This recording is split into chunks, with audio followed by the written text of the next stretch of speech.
हम सब हमारे इस गणतंत्र दिवस के बारे में बहुत कुछ जानते हैं कि इसे क्यों मनाया जाता है, किस कारणवश मनाया जाता है। और ज़्यादा तो मैं कुछ नहीं बोलूँगी, पर इतना ज़रूर बोलूँगी कि भारत के गणतंत्र का सारे जग में है मान। भारत के गणतंत्र का सारे जग में है मान। दशकों से चली आ रही भारत की शान। दिल हमारा एक है हमारी जान। के दिल हमारा एक है हमारी जान। हिंदुस्तान हमारा है, हम हैं इसकी शान।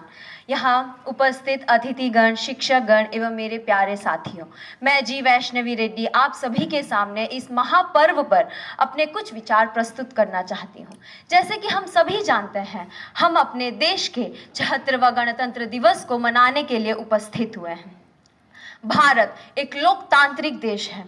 आज ही के दिन भारत का संविधान हिंदुस्तान में लागू हुआ था और इसके बल पर हम सभी भारतीयों को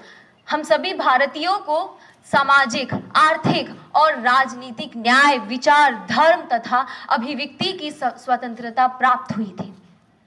मैं अभी आप सभी के सामने एक ऐसे महान व्यक्ति के बारे में अब वर्णन करना चाहूँगी अपने कुछ पंक्तियों में कि आज हमारा एक ऐसा दिन है, आज ऐसा महान दिन है कि सूरज बनकर एक महान व्यक्ति चमक उठा था।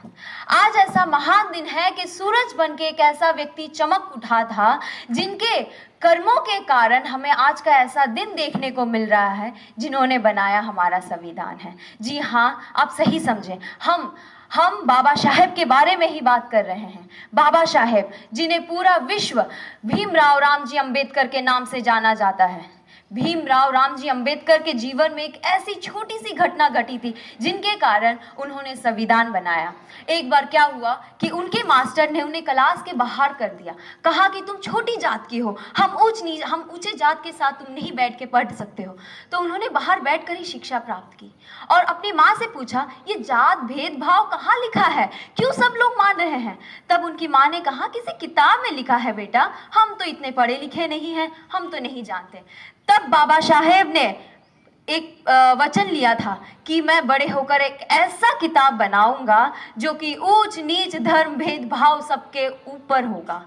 उन्होंने बनाया संविधान और उन्होंने यह भी कहा था कि कदम तुम ऐसा चलो कि निशान बन जाए, कदम तुम ऐसा चलो कि निशान बन जाए, काम तुम ऐसा करो कि पहचान बन जाए।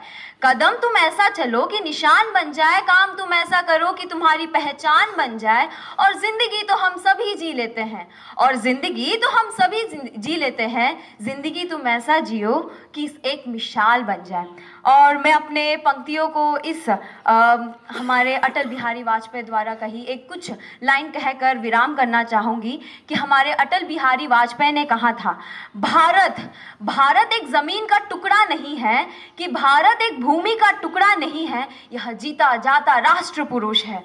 वाजपेयी जी ने कहा था कि ये वंदन की धरती है, अभिनंदन की धरती है, यह अर्पण की भूमि है, यह दर्पण की भूमि है।